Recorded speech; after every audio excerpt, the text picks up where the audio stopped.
Before we begin today's episode, I want to tell you about my new show, the 1 Minute Preceptor podcast. In this show, we interview preceptors from all walks of life, from rural medicine to busy hospital centers, from primary care specialties to a variety of subspecialties.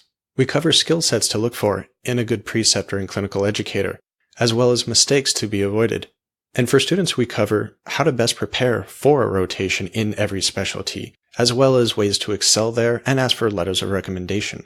If you're looking for a resource for your clinical education, then this is definitely a podcast for you. So go subscribe now to the 1 Minute Preceptor podcast.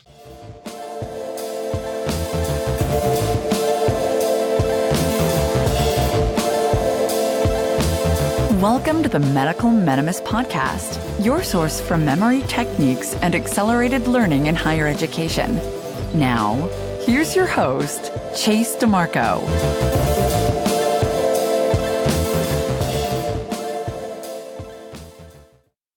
Dr. Daniel Saddawi-Konefka is a Harvard professor, program director of anesthesiology at MGH, and educational researcher with several published articles on the topics of self-directed learning and residency education.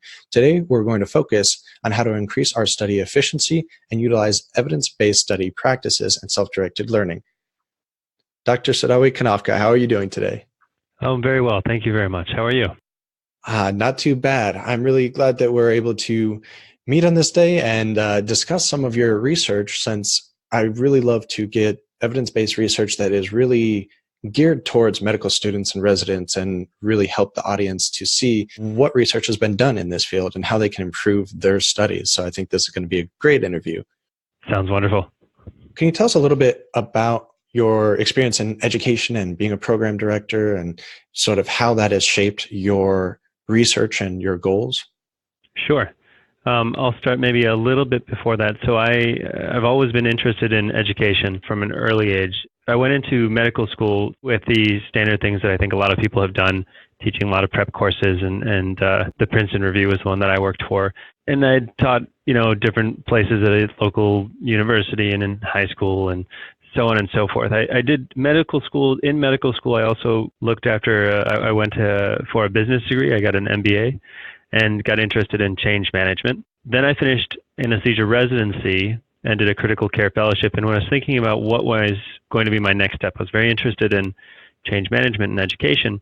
And the natural overlap turned out to be sort of how do we shape learner behaviors to optimize their learning. And so self-directed learning, self-regulated learning has become the focus of what I look at. And it seems like that's an extremely important focus in medical school, as more and more it seems like students really need to know how to direct their education. Sometimes they're not really taught how to do that. They're just expected to already know by the time they get to that level in their education. Yeah, I think you're right on. And what's worse is I think we assume that people know what's best in terms of what's the most effective, most evidence-based way to go about learning. I think a lot of times people get lucky and happen to do things that work out well for them by happenstance. But as you probably know, and as I'm guessing some of your listeners know as well, a lot of these things are very counterintuitive. And the strategies that often produce the highest judgments of learning, wow, I think I really got this down. In actuality, if you look at how they end up performing, how much memory they actually have retained, they turn out to be the least effective. So a classic example there would be using something like retrieval doesn't give you a really high judgment of learning. You don't actually think you know it well as compared to something like rereading. You reread it and you say, yeah, I got this. But retrieval dominates rereading when it comes to long-term retention of material. It's not something that's taught in most curricula. Some people end up developing good habits, and that's wonderful. But it's too bad that we don't have a more dedicated focus on teaching how to learn. Yeah, and I don't think that most medical instructors are really aware of these either. So they're not necessarily going to be able to point out what mistakes students are making. So students ask their fellow students and then may or may not actually utilize or find something useful there and just kind of go from there. So it's hard to self-assess, I would think, in something like this. Completely agree. And I think it underscores the importance of evidence-based education and trying to promulgate that to the masses as you are. Great. And I know we've covered in past episodes a little bit here and there for retrieval practice. But when we're talking about self-directed learning, obviously that's going to be a part of it. Let's get a broad overview of what students should maybe focus on or avoid. So if they're setting up their self-directed learning, are there certain types of activities that they should definitely avoid doing and certain things they should definitely add into their schedule if they're not doing it currently? Are there tips and tricks to actually getting stuff done? I guess I'll say just a little bit about self-regulated learning, self-directed learning. In general, self-regulation can be looked at, so rules that you're imposing on yourself to achieve outcomes that you find desirable, and these aren't outcomes that are then driven by other people. So education is a very common one to think about with self-regulation, because whether or not you engage with it, often it's just what is your drive to do it, and no one's going to necessarily force you to do it. So I think that people come with varying degrees of self-regulation. You have people who are incredibly gritty, who they plan to do something and they'll just get it done. That turns out to be the minority of people. Most of us, we make plans, we set goals, and they may or may not come to fruition. I think this, the classic set your New Year's resolution, how many of those actually are kept up after, a month or two? It's very few. I think the thing to avoid would be simply setting goals but not tending to them, or not using evidence-based strategies to bolster them and make them more effective. And I guess some of that sounds counterproductive from the initial student perception that everyone else is probably utilizing these types of things, so I need to too, or maybe they're utilizing them more effectively than I am. But then also in the aspect that I would have thought using the best strategies for goal setting might have been up there as something to use. It sounds like maybe you're saying that's not accurate. Well, so goal setting is not bad, and goal setting is somewhat predictive of subsequent behaviors, but it actually only predicts a small percentage of subsequent behavior if you set a goal. And when you actually take into account confounders like people's typical behaviors and their past performances, goal setting ends up predicting a very, very small, we're talking single-digit % prediction of whether or not they're likely to follow through. Now, it is still a positive correlation. So setting goals is certainly better than nothing, but there are strategies that you can use to make them more successful. To get into that a little bit, one of the things to talk about initially is what derails goals, and it tends to be habits. Habits are automated responses to situational cues. I'll give some examples. I get home, sit down on the couch and turn on the TV, or I wake up in the morning and maybe I check Facebook, or, I'm walking along not doing anything, and instead of maybe going through some flashcards, I'm spending time doing other things. These are sort of habitual responses. You don't have to think about them, and that's what makes them so easy and also, I guess, dangerous when it comes to self-regulation, because there's no activation energy. It's all downhill. If you don't tend to yourself, that's the direction you'll go.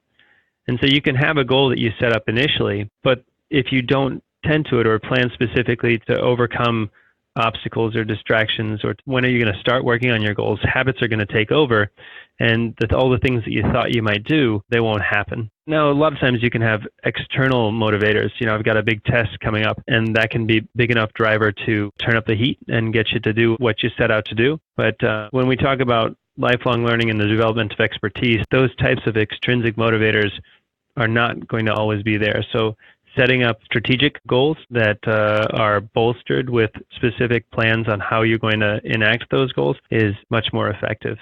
Sounds like maybe we need to focus a little more on reshaping our habits to some degree. I think that's well put.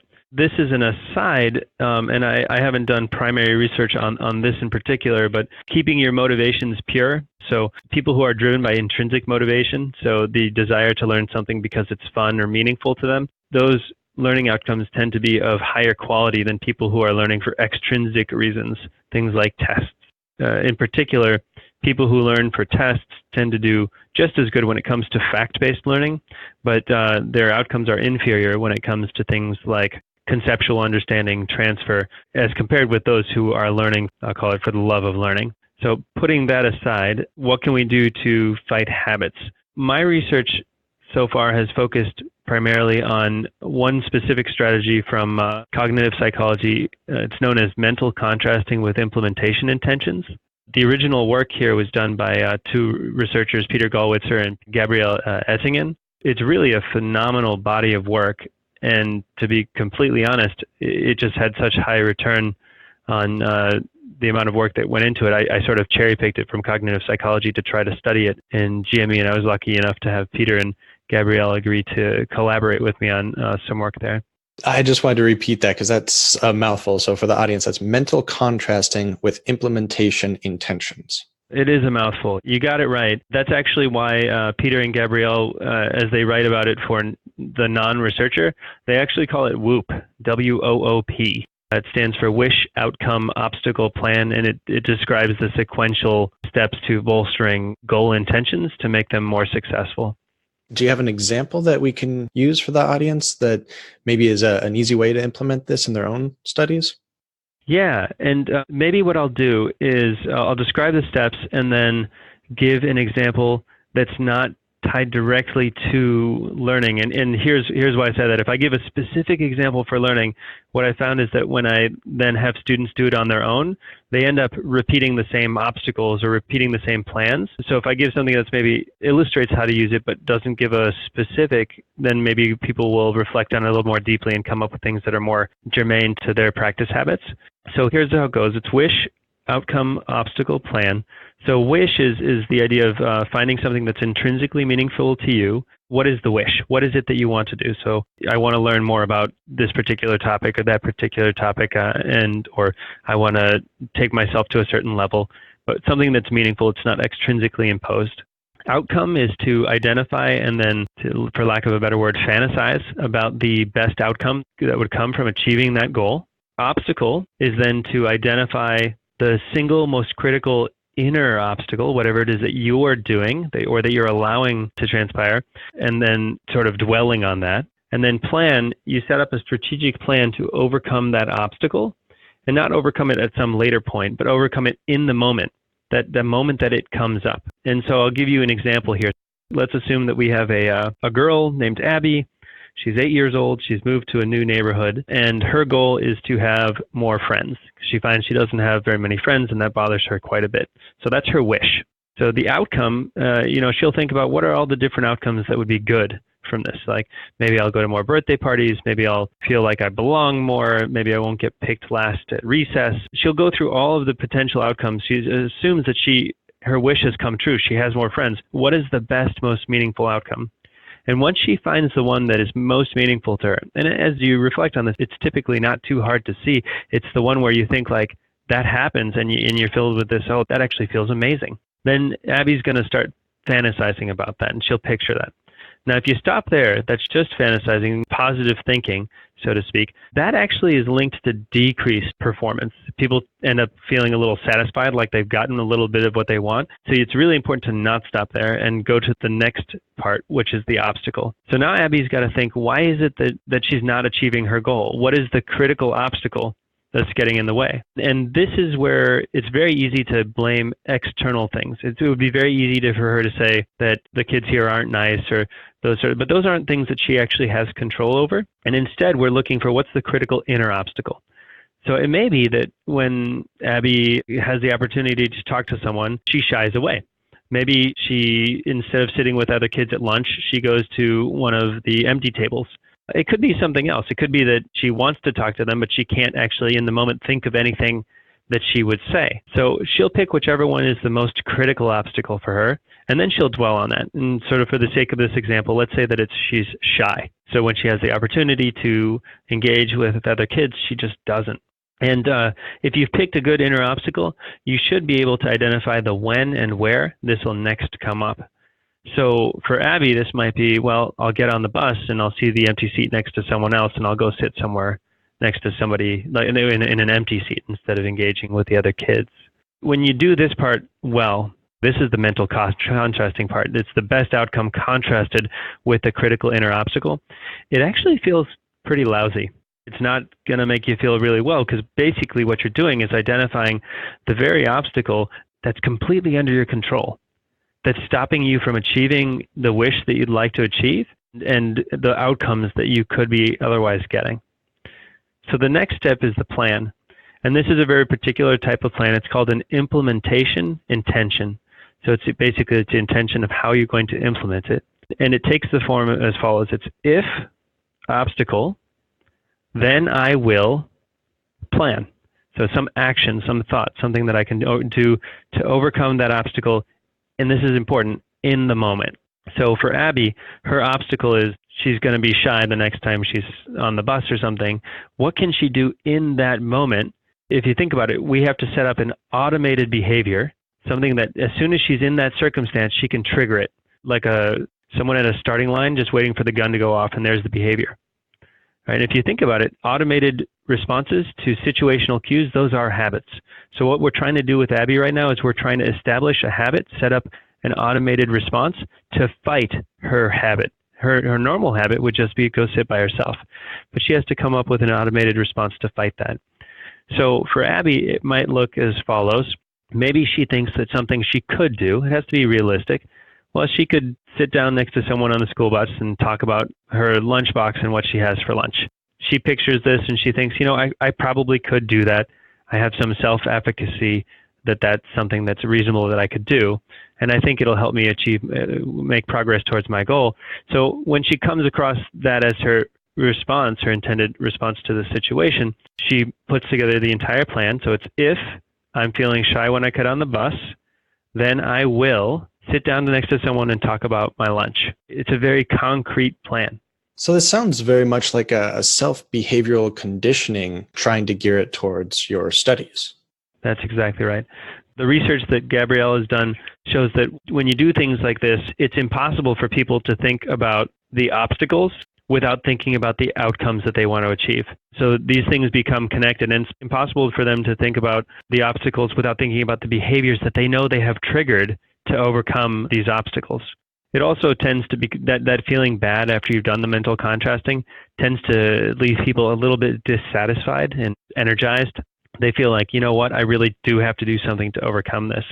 So if your goal is to increase the amount of time you spend studying, or if your goal is to use more retrieval as opposed to rereading, every time you engage in rereading, or every time that you engage in surfing the internet instead of doing your studies, that becomes a concrete signal to you. It's very accessible in the moment, and it's hard to run from.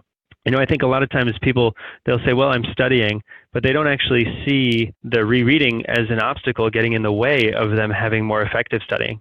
Or they'll be shopping for someone else's birthday present online, and that's a good thing. It doesn't have a negative valence to it, but when they understand the when they're doing it, and they say, well, gosh, this is actually getting in the way of this goal that I really want to achieve, it changes the valence on these behaviors that are otherwise, they appear kind of benign. So a common theme I seem to be finding in a lot of these interviews through researchers, cognitive psychologists, is these simpler tasks such as rereading. It's easy and you feel accomplished after you reread it. So you're more likely to potentially implement that more frequently in the future and creating that bad habit. Whereas the ones that really make you stress and maybe not feel so good for a little bit, whether it be deliberate practice or this WOOP format, or you kind of need that to grow out of your comfort zone and ultimately to grow in general. I agree. I think it is common that the easier things, well, they're easier and you tend to, if you're not thinking about them, default to them.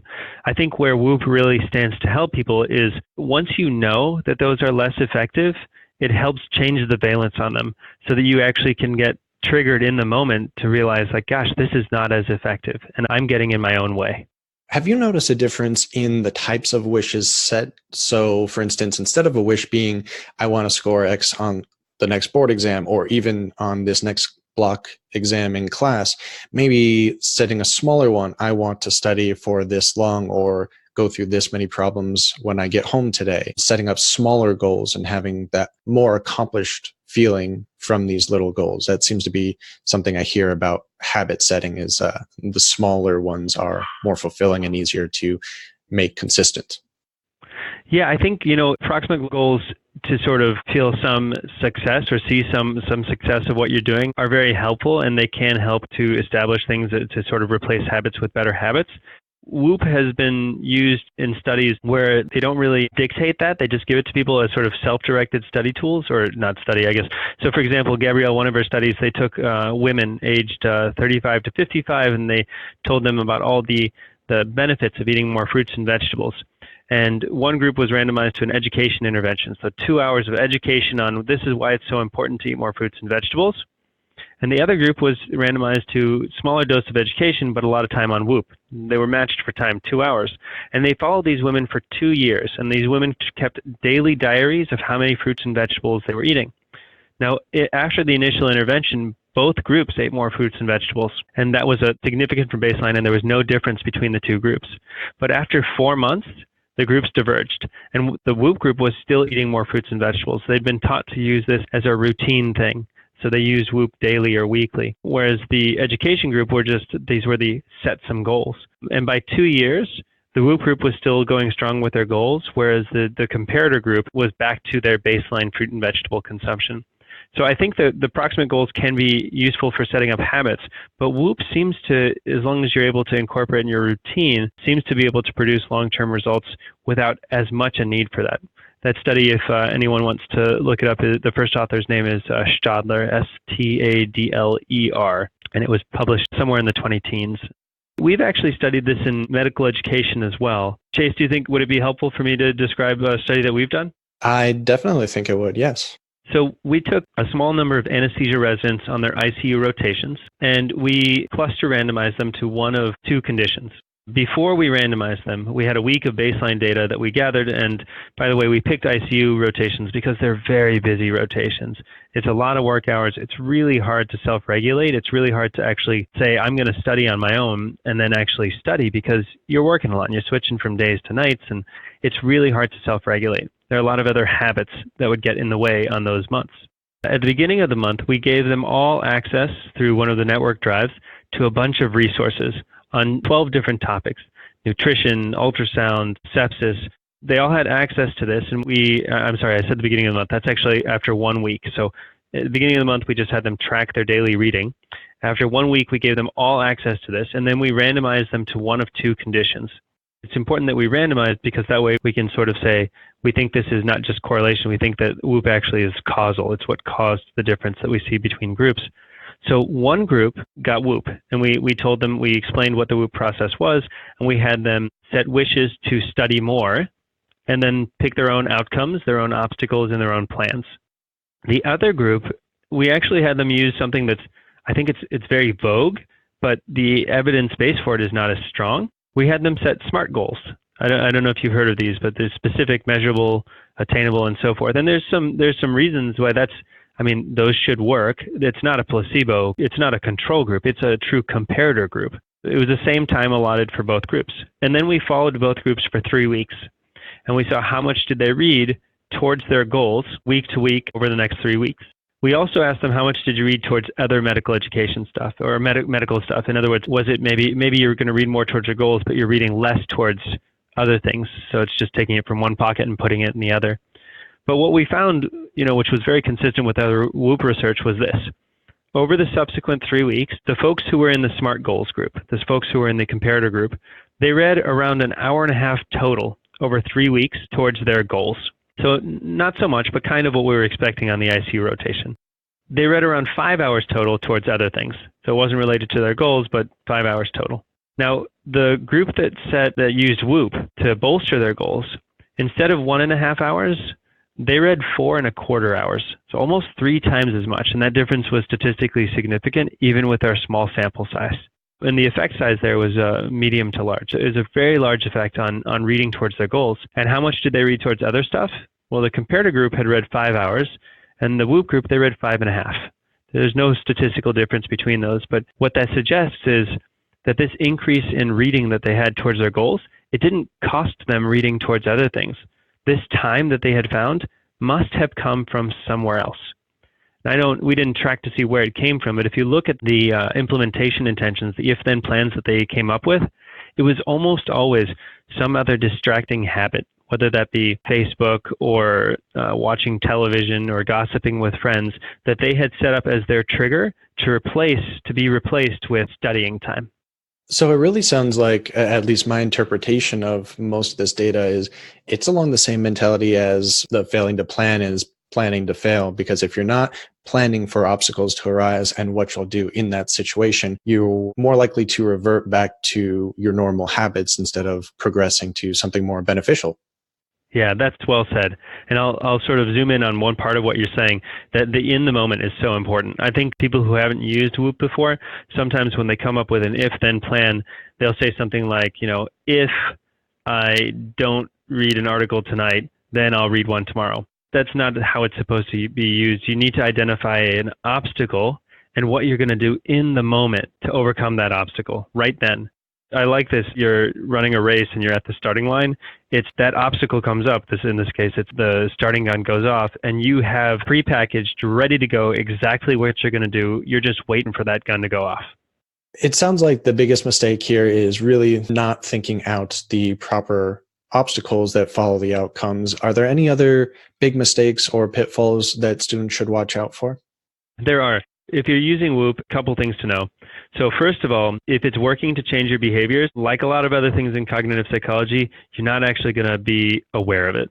So people who use retrieval, they don't think they know the material better. They do know it better, but they don't think so. They actually think they know it worse. And it's pretty similar with WOOP. So people who use WOOP, they don't actually know that they're more effectively following on their goals.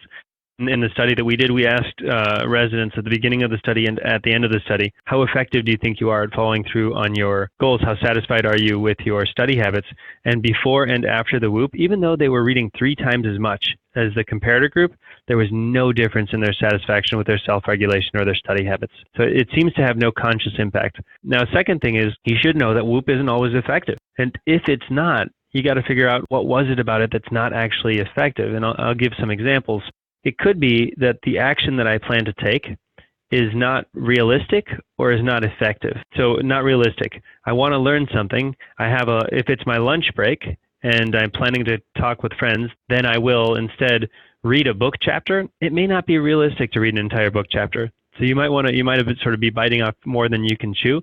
So picking an action or a response to a habit that you know that you can actually follow through on is particularly important. Second thing is you want to pick an action or a habit that will actually make progress towards your goals. As a different example, if my goal is to lose weight and the action that I take is, let's say my implementation intention is, if I'm standing in front of the elevator, then I'll take the stairs instead. That's a great goal for health. But if my goal is actually to lose weight, it's probably not going to do it.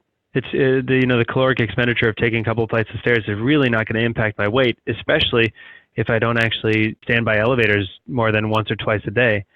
So you'd want to pick something that actually really targets the goal attainment. And then a last thing that can happen where people can get derailed is in the selection of the outcomes and the obstacles. So if you pick the wrong outcomes, the wrong best outcomes, you miss out on the chance to really motivate yourself. If your goal for why you want to learn is not truly intrinsic, it's not truly a meaningful thing to you, it's really to, this would be so great because, I'm going to look so good to my parents or something like that, it's not going to be as meaningful to you as something that's truly intrinsic, truly something that you're doing for yourself. And with the obstacle, it's also possible to psych yourself out and pick obstacles that aren't really the true obstacle. Abby could have said, that her obstacle, she wouldn't want to face the fact that she's really shy, and so she picks something that's not really the critical obstacle. She may end up finding that even if she overcomes that, whatever she picks as an obstacle, it's not really helping her make progress to her goal. And what you have to do in those situations is when you use WOOP again, and it's supposed to be used recursively, you want to dig a little bit deeper. You really want to reflect on what really is it that's getting in my way. A lot of great advice, and I can definitely see how sometimes knowing which outcomes or obstacles to select could easily be misleading or distracting. I wonder if there are any particular methods for training that or noticing, self-assessing if that is not the correct obstacle or outcome to select. If the outcome doesn't light you up, if it doesn't feel very like, yeah, that's it, and when you fantasize about it in 6 months, I've achieved this goal and this is where I am, this is what I'm feeling, and it doesn't actually, you don't feel it, that's not probably the right outcome. And if when you pick your obstacle, it doesn't feel uncomfortable, you're not at least a little bit embarrassed by the behavior or whatever it is that's getting in your way, it may not be the right obstacle. And maybe you got to dig a little bit deeper because there's something, you can self-regulate your behaviors. It's totally possible to do, but there's something that you're doing or not doing or allowing to be done that's getting in your way. And you need to frame it as something that you have control over.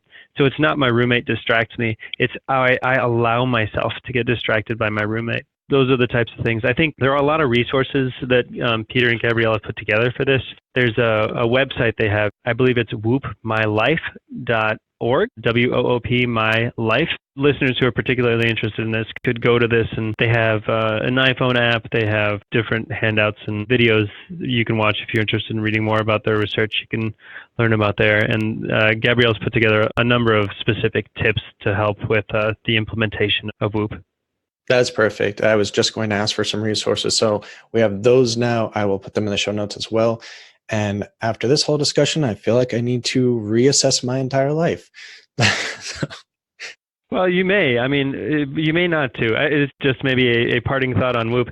If you're already getting the studying done, if actually your behaviors are following the behaviors that you want to have around certain things, then you don't need to do this. I mean, you don't need to bolster things that you're already doing with WOOP. I give sort of a cheeky example here. If my goal is to put on pants in the morning, I don't need to WOOP about it. I'm just going to get it done. It's really, you use this for when you know you should be doing something and gosh, you're just not getting it done because life seems to be getting in the way. Well, I know you've given so much great advice throughout this entire interview. Do you have any last minute parting thoughts or recommendations for students? Develop good habits.